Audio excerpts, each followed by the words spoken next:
I'm Langston Richardson with One Tiger Nation News. Today is May 20th, 2019. We're here at the Richland County groundbreaking ceremony, starting to break dirt on the Richland County High School projects. To start off, we're going to hear from Mr. Wilson, Mr. Simpson, and Mr. Bussard. So let's get digging.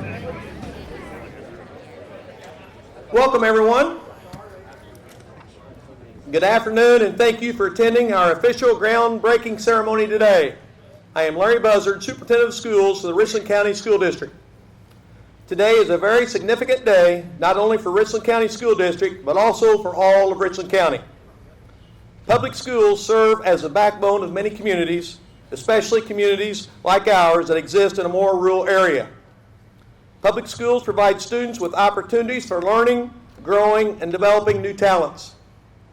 But they also provide many opportunities for the adults in the community.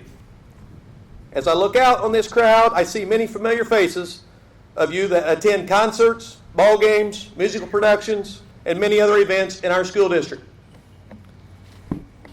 It deserves noting that our public schools do not exist in isolation. They exist as part of the community. And in order to be successful, schools need to support the support of the community. As a lifelong resident of Richland County and a part of this school district for more than 30 years, I want to say thank you to our community for its support of our schools. We would not be here today for this groundbreaking ceremony without your support. Perhaps more importantly, I want to thank you for supporting our students and providing them with the resources to learn, grow, and thrive. Once again, thank you for attending, and I hope you enjoy our program.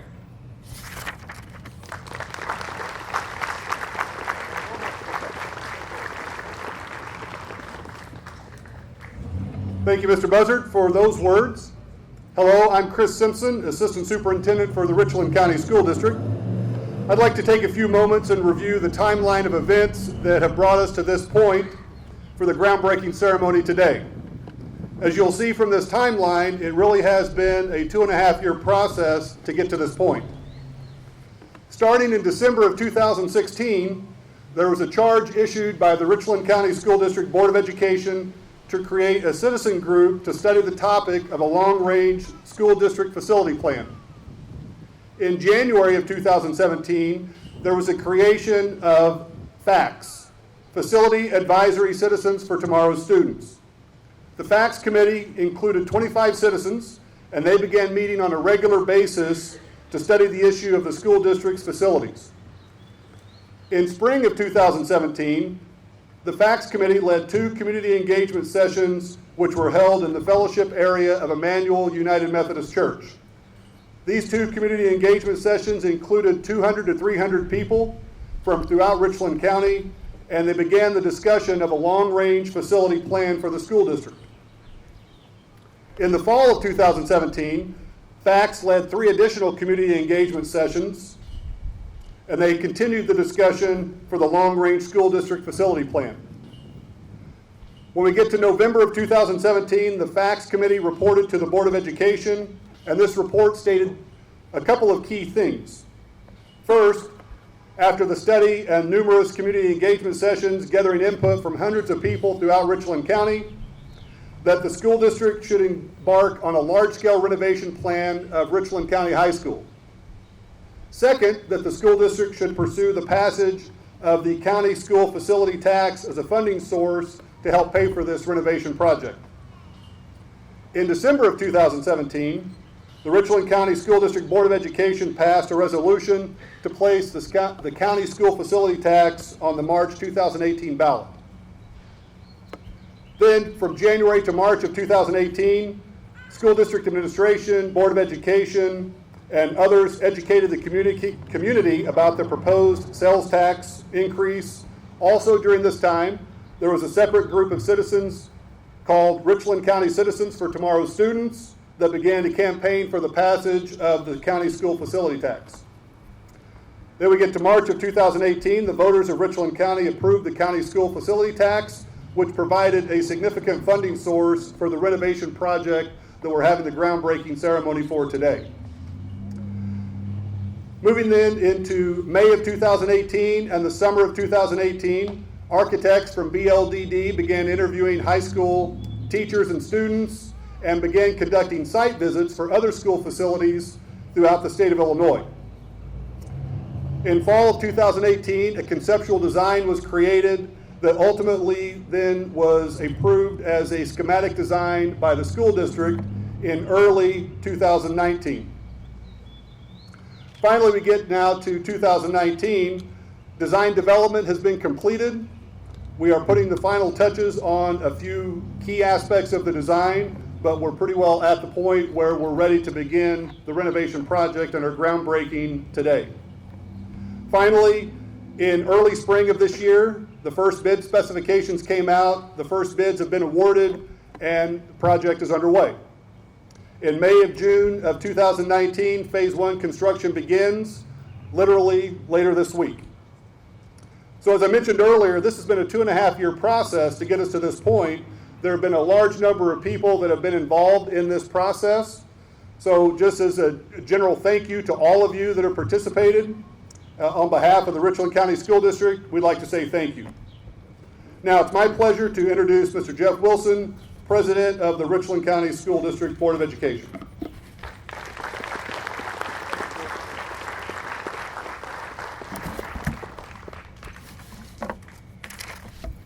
Thank you, Chris. On behalf of the Board of Education, I want to express our thanks and appreciation for all of you that have come out today for this event. This is a truly profound event. It's not just every day that you do one of these.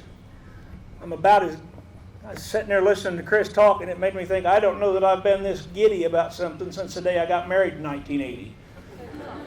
So the excitement, the anticipation is just, it's been quite a journey. I think I really want to talk to the students that's here first. I want to talk some numbers for you. If I said 147, what would that bring to your mind? That's how many classes of graduates have graduated from an Only High School, dating all the way back to, well, into the late 1800s, I guess. There's been 67 classes graduate from this building. And I think I seen Ron Stever back there in the crowd somewhere. He claimed to be one of the first classes in this building in 1951, I believe. Mr. Simpson estimated there's about 13,000 graduates that's passed through this building. Now, what do you think those graduates are all doing today?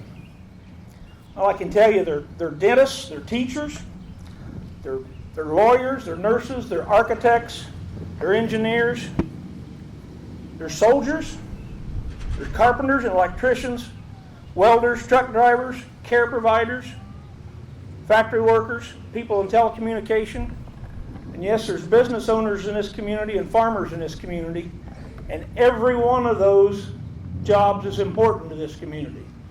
And we wouldn't be who we are today without them. Now, one of our architects early on in this process, he said the challenge with designing a building for the future is the fact that to educate in is that we don't know what jobs our students are going to hold. Some of them jobs haven't even been thought of yet. So I got to thinking back about this building. Citizens of Only Township voted to build this building in 1948, 2 years after World War II had ended. I wonder if they had the vision to be able to comprehend what some of their graduates might do. Do you suppose they thought about the fact that a doctor or a nurse attended this school and graduated would be providing care and completing intricate surgeries with a robot and a computer? Do you think that, it was right after World War II, obviously, the military was fresh in their minds. Do you think they thought about the fact that we would have graduates of our high school that would become a captain in the Air Force and would end up working on a project on behalf of the Air Force with SpaceX to try to develop a commercial transportation system for outer space? How about a soldier that commands 5,000 troops in Europe today? And he's got $4 billion of taxpayer money and equipment that he's managing. And that purpose is to maintain peace in Europe, to protect our allies, and to tell Mr. Putin that it's best for him to stay home in Russia. I wonder if they could have that vision. Do you suppose the ag teacher that started in 1947 could have imagined a farmer driving a 250 horsepower tractor pulling a 60-foot wide planter through the field that's being guided by a signal from a satellite and a computer that's processing that information to drive that tractor through the field, and at the same time the planter is counting every single seed that's put in the ground, and he can tell him whether he's planting 30,000 seeds in that acre or 36,000 seeds in that acre. And that there's a graduate of East Richland High School, or more than one, that their job is to keep all that technology working today. I can't imagine that somebody could have had that kind of vision.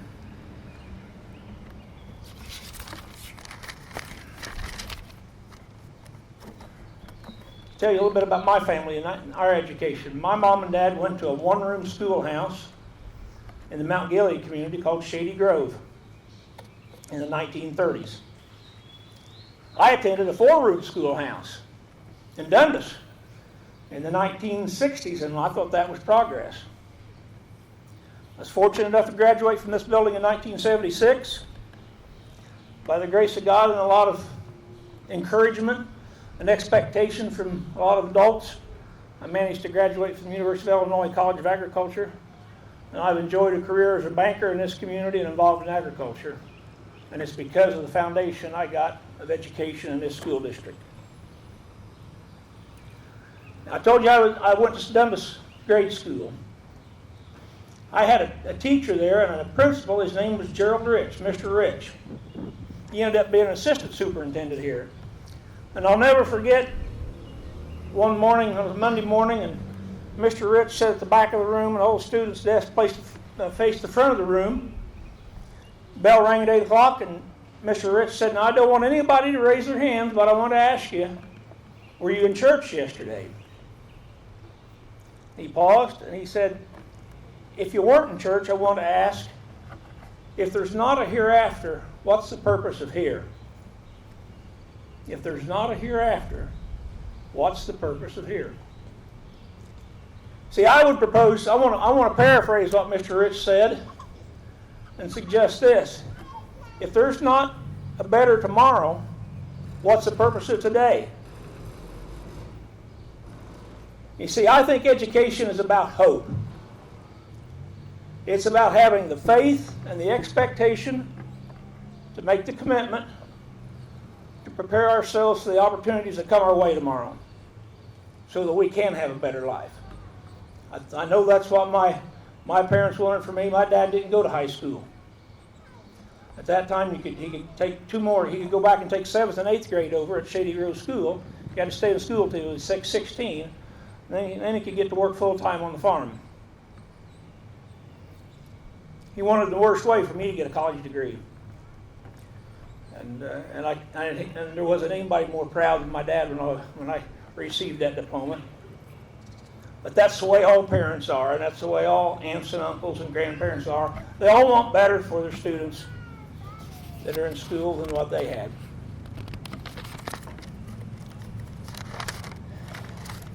This project, the charge that came to the school board from the Facts Committee was that we needed to address the needs of this building. We need to improve its accessibility so that all students, whether they had mobility issues or not, could have access to every instructional area. They wanted us to create a campus that was more secure and provided more safety for our students. And finally, they wanted us to create a 21st century learning environment to allow our educators to have all the advantage they could have in addressing the job opportunities of the future. I will stand here and tell you, there's no replacement for the educator in the classroom. And a good educator in a poor classroom can still make education occur. But if they've got good surroundings and the access to the right resources, the potential is much more unlimited. Well, I'm proud to tell you that this renovation is going to accomplish all three of those goals. When our board started this, we made the commitment that whatever we done to this building, we were going to live within the confines of we did not want to raise real estate tax rates, is the bottom line. And told ourselves that we were going to live within a budget that allowed that to happen. The key to doing as much as we could here was the passage of the 1% sales tax in March of 2018. This is a $25.5 million project. That's what we started at when the vision of this came together 2 years ago. I'm pleased to tell you and excited to tell you that every square inch of this building is going to be upgraded in some fashion. Every instructional space, that we're going to end up with a cafeteria and a commons area on the ground floor so that it's more accessible by our public as well as our students. We'll have a new smaller auditorium. It's a much more intimate environment. The acoustics will be better. It'll be much more favorable for our students who are performers. The Heron Gym will be updated, air conditioned, where it becomes our primary event facility. We'll have an additional gymnasium situated right here, some dedicated space for our wrestling team that we've never had before. Art will be much more accessible to all the students. The fine arts and visual arts are both gaining in this project. It'll have an elevator that makes every floor accessible. And we'll have a new secure entry, much like what we have at our middle school today, where nobody comes into the building without being buzzed in after 8 o'clock in the morning. 60% of this project will be funded from the sales tax revenue the 1% sales tax was passed May of 18. We're getting about $100,000 a month in revenue, which is right on with what our public finance group predicted that we would get. I've heard a lot of comments and rumblings that it's not bringing in near the money it's supposed to. That's not accurate. We're within less than 1% variance at this point, Larry, right? Of what was projected. And we're on the positive side of that, I might add. The other 40% of the project will be funded with real estate property taxes as they are today, by restructuring our existing debt and borrowing the additional money to finish this project. We can do that without changing real estate tax rates now and as far into the future as we have the ability to project, obviously. And the good news is all the money is in place to do this project. The bonds have been issued at rates under 5% for the life of the bonds, which is, in all of our modeling, we projected 5%. So quick calculations I done are the total cost to taxpayer just from the savings and interest rates is probably going to be over $2 million over the life of the deal. So in other words, we've been able to accomplish what we set out a goal to do. That's not been without a lot of help from a lot of people. So I want to go through a whole list of recognitions. I like the fact that Mr. Simpson and Mr. Bussard challenged me with identifying individuals so that they didn't get put on task if they missed somebody, okay? So if I miss somebody, I apologize. I want to thank Rod Wright with Unicom Arc. I've seen Rod initially, but back there towards the back. Rod's firm was who we contracted with early on to help us develop a structure to involve our community in making the decisions here. Our board members all had jobs. Our superintendents and principals have schools to run. When we needed somebody whose advice and experience was vital to helping us create a structure where we could get input from the community, because this is the community's building, obviously. I want to thank BLDD Architects. I don't see any of them here today. Oh, there they are. They're back there to the left. Sorry, guys. Sun's my eyes, but I see Joey Kinsler and Mark Ritz. And Todd Cerulik's not here, but he would be the third architect that had been part of this process. And first of all, Mark and Debbie Kempster, I can't imagine how proud you are that your son had a part in planning and being in the part of this development. I think he's probably been the grunt worker that basically pushed out all the work product with maybe some of the vision from Mark Ritz and Todd Cerulik. They've done an awful lot of work for us. We've pushed them back to the drawing board a number of times to come up with a floor plan and a renovation of this building that was in our budget and accomplished our task. And we say a sincere thank you to you gentlemen. We've contracted with Pecker Construction out of Breeze, Illinois, to be the contract managers on this project. They started. You may have seen a lot of them in our community already, and you're going to see a lot more of them. They're over here to the left, to my left also, Ryan Petker, and then John Carroll, Ryan Fuller, and Joe Hills. Joe will be the on-site guy, I think, most of the time. See, Joe, even after I knew I was supposed to say Hills, I still said Hills. Sorry. Our affiliation with that firm helped us come up with a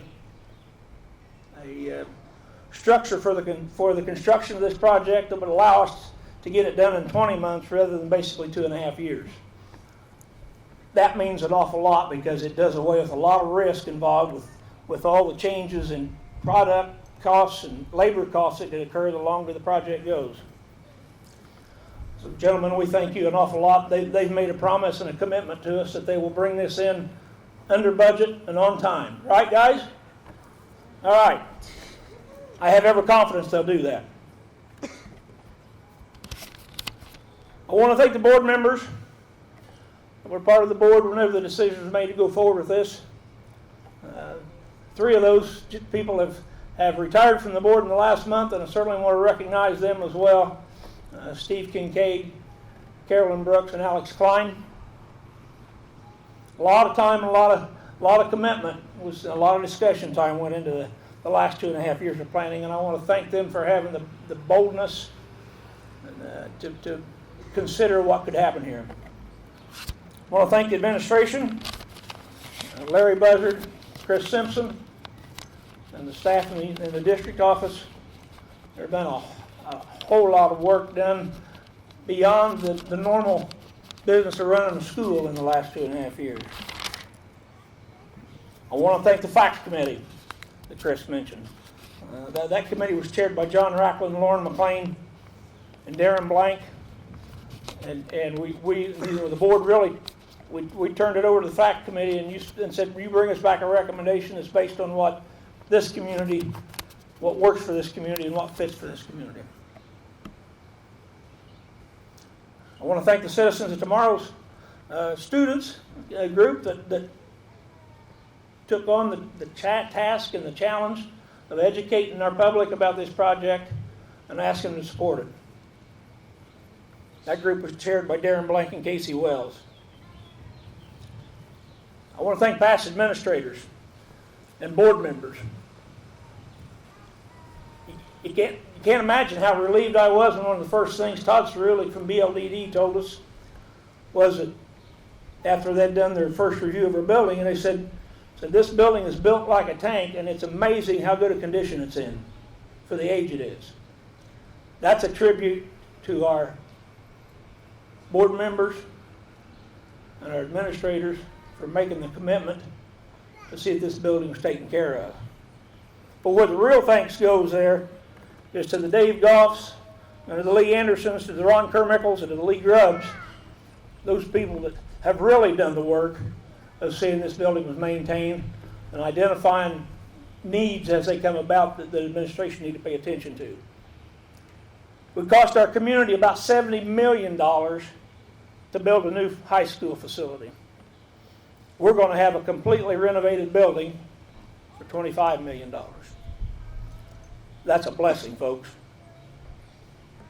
Finally, last but not least, I want to thank the voters of Richland County, the taxpayers of Richland County, for approving the referendum. I thank them for choosing hope students, with their vote, they have chose to bet on your future to make sure that we develop and maintain an atmosphere that gives you an education that prepares you for the future, not knowing what the future holds for you. With that, thank you. Guys, get ready to dig.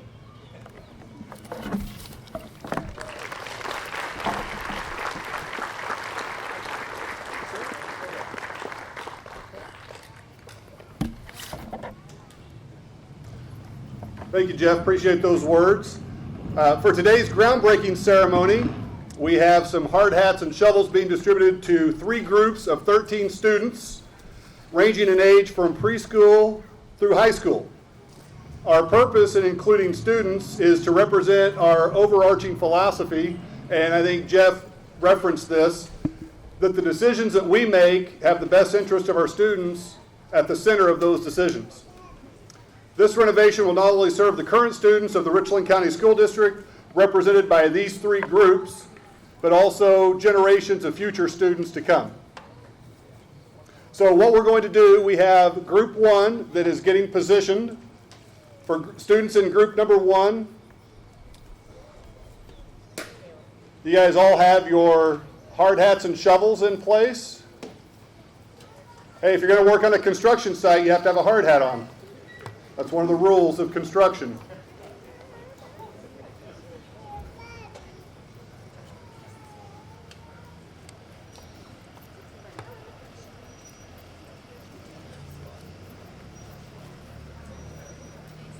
All right, is group number 1 ready? All right, students in group number 1, take your places with your shovels. When I count down from 3, then you can do your groundbreaking. 3, 2, 1, go. Well done. Nice. Okay. Leave some dirt for the next group. Okay, group number 2. Let's switch to group number 2.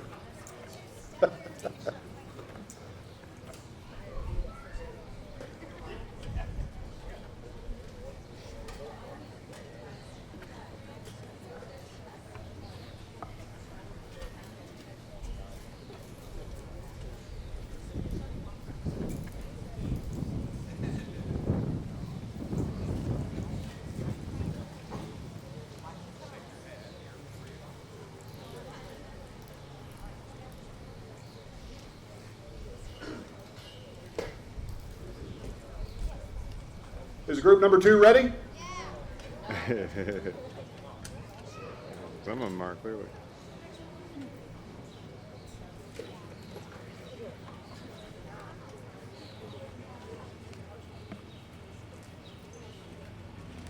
All right, students in group number 2, take your places with your shovel. And when I count down from 3, do the groundbreaking. 3, 2, 1, go.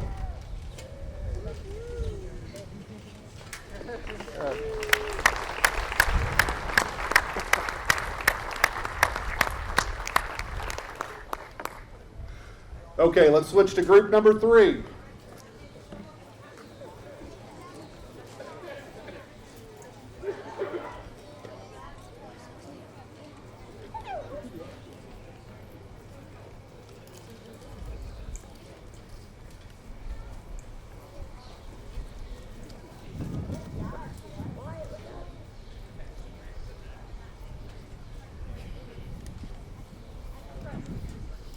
Students in group number 3, are you ready?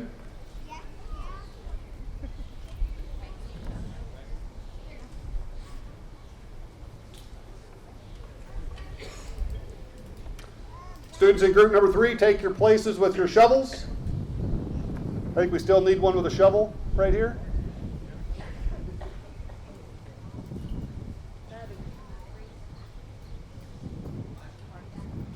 Okay. So students in group number 3, when I count down from 3, do the groundbreaking. 3, 2, 1, go. Good job.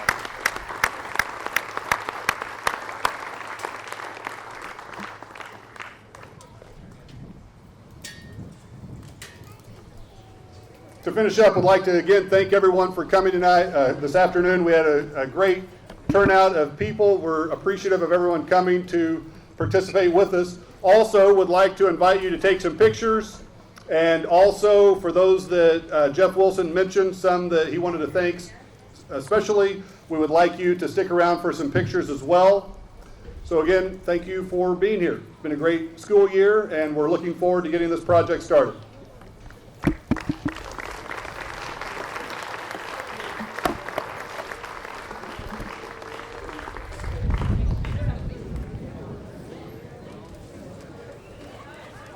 Google open as well.